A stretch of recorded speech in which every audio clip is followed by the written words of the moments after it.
জীবনে প্রথমবার নিষিদ্ধ পল্লীর পথে পা বাড়িয়েছে অর্ক। কিন্তু কেন অর্ক এমন জায়গায় যাচ্ছে সেটা তার নিজেরও অজানা। যৌবনে পা রাখার পর এমন কোনো কাজ আজ পর্যন্ত করেনি যা সমাজ আর চোখে দেখে। সুশীল সমাজের বসবাস তার, বিয়েও করেছে বছরখানেক আগে, কিন্তু খুব বেশি দিন টেকেনি তাদের সংসার। মাস ছয়েক হলো আলাদা হয়ে গেছে। কেন, কি হয়েছিল সেসব না হয় পরে জানা যাবে। এবার বর্তমানে আসি। বেশ কয়েকটা গলি এর মাঝে ঘুরে দেখেছে, কিন্তু কাউকে তেমনভাবে মনে ধরেনি। এখানে প্রায় সবাই পশ্চিমা কালচারের ড্রেস পরে আছে। মাঝবয়সী অনেক সুন্দরী নারী আছে, তাদের রূপ যৌবন যে কোনো পুরুষকে আকৃষ্ট করার মতো। তবুও অর্ক কারো ডাকে সাড়া না দিয়ে পুরো জায়গাটা ঘুরে দেখছে। হঠাৎ 40 ঊর্ধ্ব এক নারী তার পথ রোধ করে দাঁড়ায়। কি মশাই, তখন থেকে দেখছি এগলি ওগলি দিয়ে ঘুরঘুর করছেন, আমার সাথে আসুন। কিছু না বলে অর্ক তার পিছন পিছন যেতে লাগলো। একটা রুমে গিয়ে অর্ককে বসতে দিল উনি। মশাই, এবার বলুন আপনার কেমন লাগবে। আমি এই গলির সর্দার, অনেক ভালো ভালো কালেকশন আছে আমার কাছে। ঝটপট বলে ফেলুন, বাকিটা আমি দেখছি। আরে মশাই, এভাবে চুপ করে থাকলে চলবে? ঝটপট বলে ফেলুন, না হলে রাস্তা মাপুন। আপনার সাথে গল্প করলে আমার চলবে না, ধান্দার 12টা বেজে যাবে। আপনার কালেকশনগুলো দেখান, তারপর আমি সেখান থেকে চুজ করে নেব। আপনার জন্য সব একসাথে ডেকে আনা আমার সম্ভব নয়। আপনার কেমন মাইয়া লাগবো বলুন। খুব বেশি ফর্সা না হলেও চলবে, বয়স খুব বেশি হওয়া যাবে না। 18 থেকে 20 বছরের মধ্যে হতে হবে। চেহারায় যেন আপনাদের মতো ছাপ না থাকে। আমাদের মতো মানে? বেশি বলবেন না মশাই। আপনাদের মতো মানে হলো আপনার চেহারায় প্রস্টিটিউটের ছাপটা পুরো বোঝা যাচ্ছে। অর্কর কথা শুনে তেলে বেগুনে জ্বলে উঠল, কিন্তু রাগটা নিচের মধ্যে চাপা দিয়ে জামাল নামে একজনকে ডাকলো। ওই জামেল্লা, তাড়াতাড়ি ঘরে আয় তো দেহি। কইয়া ভালো না ভা, আমি আইয়া পড়ছি। কি করতে হইব? আমাগো এইখানে যে নতুন 3টা মাইয়া আইছে, ডাইকা লইয়া আয়। আভা, মায়া তিনারে সার্ভিস দিয়েছি। যা তেজ মায়াগুলার, আজকে তেজ থামাইয়া লই। তাদের অশ্লীল কথাবার্তা শুনে অর্ক কিছুটা বিরক্ত বোধ করছে, কিন্তু কিছু করার নেই। এদের থেকে এর চেয়ে ভালো আচরণ আশা করা যায় না, সেটা অর্ক কিছুটা হলেও আন্দাজ করতে পেরেছে। জামালের কথা শুনে অর্ককে বলল, বাবু, নতুন পরিদের দেখা পেতে হলে কিছুক্ষণ অপেক্ষা করতে হইব, না হলে অন্য একদিন আসতে হইব। আপনি ভাইবা দেখুন কি করবেন। পরক্ষণেই জামাল হাঁপাতে হাঁপাতে এসে বলল, আভা, 3টার মধ্যে নীরার সার্ভিস শেষ। বড় ভাই চাইলে এখন নীরার লোকে দেখা করতে পারে। আপনি যেমন মাইয়ার কথা বলছেন, নীরাকে আপনার পছন্দ হতেই হবে। আপনি জামালের লগে যান, নীরার লগে কথা কইয়া আসুন। যদি পছন্দ হয় তাইলে আমারে কইয়েন।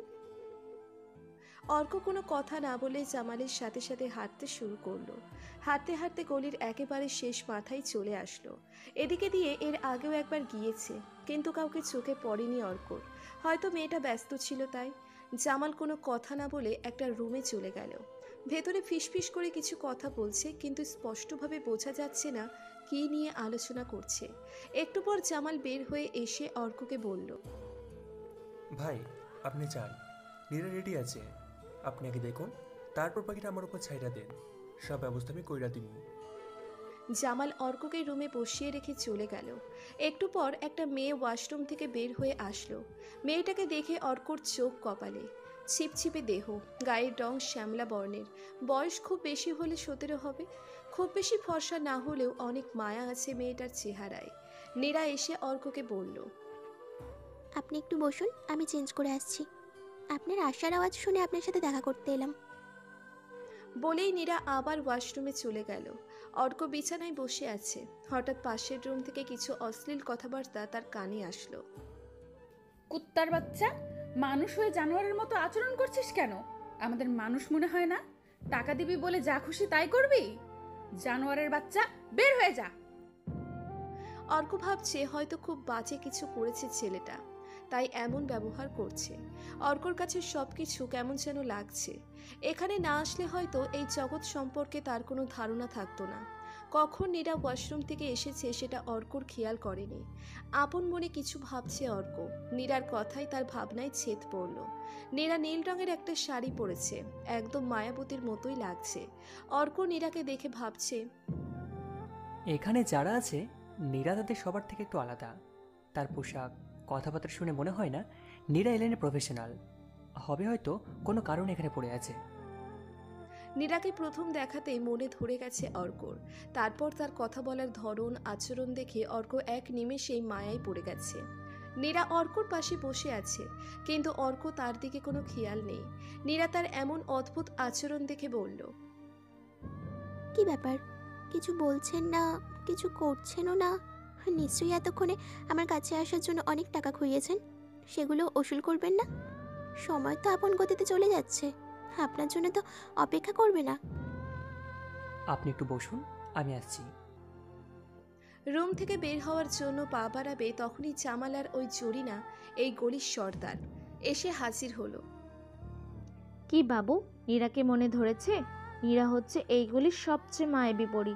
নীরাকে মনে না ধরলে আর কাউকে আপনার পছন্দ হবে না। আসুন, আপনার সাথে কিছু কথা আছে। আমি আপনার দিকে যাচ্ছিলাম, আপনি যেহেতু এসে পড়েছেন তাহলে এই রুমে বসে কথা বলি।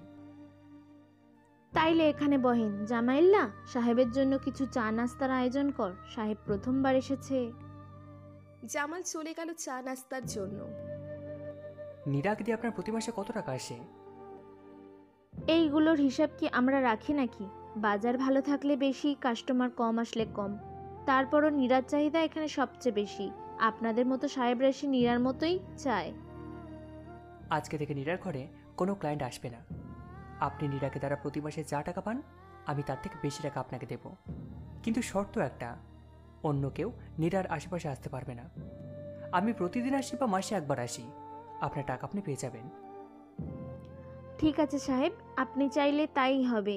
আমরা ধান্দা করলেও বেইমানি করি না, আপনি নিশ্চিন্তে থাকুন। তাহলে আজ আমি আসি, আপনার টাকা আপনি সময় মতো পেয়ে যাবেন। নাস্তা করে যান। না, আজকে সময় নেই, অন্য একদিনকে। নীরা অর্কর কথা শুনে স্তব্ধ হয়ে গেছে, কিছুই বলছে না। কারণ এই লাইনে আসার পর এমন মানুষ আজ পর্যন্ত দেখেনি নীরা। 3 দিন পর অর্ক আবার নীরার ঠিকানায় পা বাড়িয়েছে। এই 3 দিন মনের সাথে অনেক বোঝাপড়া করেছে অর্ক। কি করতে যাচ্ছে সে, কেন করছে, কোনো কিছুর হিসেব অর্ক মেলাতে পারেনি। গলিতে ঢুকতেই জরিনা অর্কর পথ আটকালো। সাহেব, আপনার তো কোনো খবর নেই। আপনার জিনিস সযত্নে রেখে দিয়েছি, এবার আমাকে খুশি করে আপনার যা ইচ্ছে হয় করুন গিয়ে। জরিনার হাতে টাকা তুলে দিল অর্ক। আপনার যা পাওয়ার পেয়ে গেছেন, এবার আমার পথ ছেলে ভালো হয়। সাহেবের দেখছি আর তর্স হইছে না, যান যান। নীরার রুম ভেতর থেকে লক করা, দরজায় নক করে অর্ক। ভিতরে আসতে পারি? অর্কর গলার আওয়াজ চিনতে ভুল হয়নি নীরার, সাথে সাথে দরজা খোলে। আরে আপনি আসুন, ভেতরে আসুন। আমার রুমে আসতে আবার আপনার অনুমতি নিতে হবে নাকি? কারো রুমে যাওয়ার আগে তার অনুমতি নেওয়া প্রয়োজন। তুমি বয়সে আমার থেকে ছোট, তাই তোমাকে তুমি করে বলি নীরা। আপনার যা খুশি আপনি বলতে পারেন, আমার মতো মেয়েদের তাতে কিচ্ছু যায় আসে না। সবাই একরকম না নীরা, সবার বিষয়ে একরকম ধারণা করা মনে হয় তোমার ঠিক হবে না। জি না সাহেব, এই লাইনে এসে তো অনেকের সাথেই শুয়েছি, অনেকের মন ভরিয়েছি। এখানে যারা আসে তারা সবাই একই রকম, টাকা দিয়ে আমাদের কিনে নেয়, যেভাবে খুশি ব্যবহার করে চলে যায়। তোমার ধারণা ঠিক না, এখনো কিছু ভালো মানুষ আছে। হবে হয়তো। এই যে 2 দিন আপনার সাথে কথা বললাম, এখনো পর্যন্ত আপনার নামটাই তো জানা হলো না। আপনার নামটা কি জানতে পারি? আমার নাম আশরাফ আলম অর্ক, তুমি আমাকে অর্ক বলে ডাকতে পারো। আপনাকে একটা কথা জিজ্ঞেস করতে পারি? বলো। আপনাকে দেখে মনে হচ্ছে খুব অভিজাত পরিবারে আপনার বাস। এই নরকে কেন এসেছেন আপনি? চাইলে অনেক ভালো কাউকে বিয়ে করতে পারবেন। ভুল বললে নীরা, অভিজাত কোনো পরিবার নেই আমার। পৃথিবীতে একা একটা মানুষ আমি, ভাগ্য আজ আমাকে এই অবস্থায় টেনে এনেছে। তোমার এখানে এসেছি মনে খোরাক মেটাতে, শরীরের চাহিদা না। হাসিয়ালেন অর্ক সাহেব, অনেকদিন পর আজ আমি হাসলাম। এসব সাধুবাদ বক্তৃতা এখানে শোভা পায় না। টাকা দিয়ে মানুষ শরীর কেনে, আর আপনি বলছেন মনের খোরাকের জন্য এখানে এসেছেন। মন কি টাকায় বিক্রি হয় নাকি? না, সুশীল সমাজের অনেক মানুষের সাথে মিশলাম, সবাই যার যার স্বার্থ নিয়ে ব্যস্ত। তাই ভাবলাম এবার একটু নষ্ট পৃথিবীতে বিচরণ করে দেখি, সেখানেও কি সবাই একই রকম কিনা। আপনি ভুল জায়গায় এসেছেন। এখানে আমরা যারা সবাই আপনাদের শারীরিক চাহিদা মেটাতে পারবো, অন্য কিছু আমাদের থেকে আশা করবেন না। আপনি আজও কি এভাবে বসে গল্প করবেন, নাকি কিছু করে আমাকে উদ্ধার করবেন? এভাবে বিনা কাজে আমি আপনার থেকে টাকা নিতে পারবো না। আপনি বসুন, আমি তৈরি হয়ে আসি। ওয়াশরুমে চলে গেল নীরা। অর্ক নীরার বিছানায় শুয়ে আছে, ভাবছে কি অদ্ভুত এদের জীবন। যদি কখনো না আসতাম তাহলে হয়তো এদের সম্পর্কে কিছুই জানতে পারতাম না। আজ একদম অন্যরকম ড্রেস পরেছে নীরা, একদম পশ্চিমা কালচারের। বেশ আবেদনময় লাগছে নীরাকে। যে কোনো পুরুষ ভিমড়ি খেয়ে যাবে নীরার রূপে, কিন্তু অর্কর তেমন কোনো খেয়াল নেই। নীরার রুমে কেউ নক করছে। নীরা দরজা খুলে অকথ্য কিছু কথা বলে লোকটাকে বিদেয় করলো। অর্কর পাশে এসে বসতেই অর্ক বলল, এমন বাজে ব্যবহার করলে কেন? কে ছিল লোকটা? খুব বেশি কিছু তো বলিনি।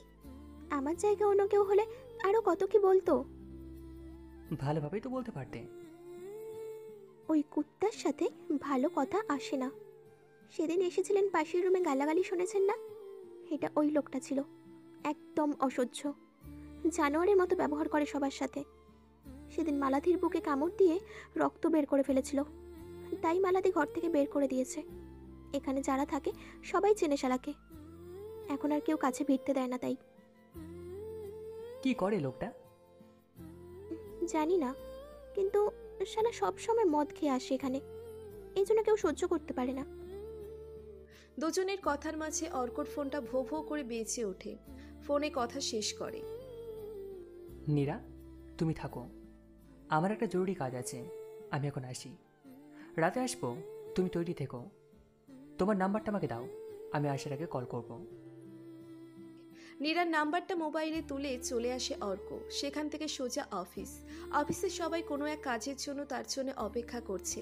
অফিসে সবার সাথে খুব বন্ধুসুলভ আচরণ করে অর্ক, সবাইকে খুব আপন ভাবে। অর্ক নিজের রুমে বসতেই অর্কর পিয়ে এসে, স্যার দুঃখিত আপনাকে অসময়ে বিরক্ত করার জন্য। আপনি বলেছিলেন আজকে আসবেন না, কিন্তু আপনাকে ছাড়া কাজটা হ্যান্ডেল করা যাচ্ছে না। কেন, কি হয়েছে?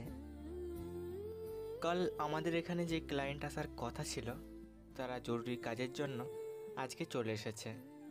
মিটিংয়ে আপনাকে অ্যাটেন্ড করতে হবে। সবাই আপনার জন্য অপেক্ষা করছে। ঠিক আছে, আপনি চান সব কিছু অ্যারেঞ্জ করুন, আমি আসছি। অফিসের সব কাজ শেষ করে বাসায় যাচ্ছে অর্ক। বাসায় পৌঁছতে পৌঁছতে সন্ধে হয়ে গেছে। খুব ক্লান্ত বোধ করছে অর্ক। নীরাকেও বলে এসেছে রাতে তার সাথে মিট করবে। শাওয়ার নিয়ে অর্ক নীরার ঠিকানায় পা বাড়ালো। রাতে বাসায় আসতে সমস্যা হতে পারে, তাই নিজের বাইক নিয়ে গেল অর্ক। রাত প্রায় 8টা বেজে গেছে। এখনো পর্যন্ত অর্ক এসে পৌঁছয়নি নীরার কাছে। এরা নিয়ে নীরা একটু চিন্তিত।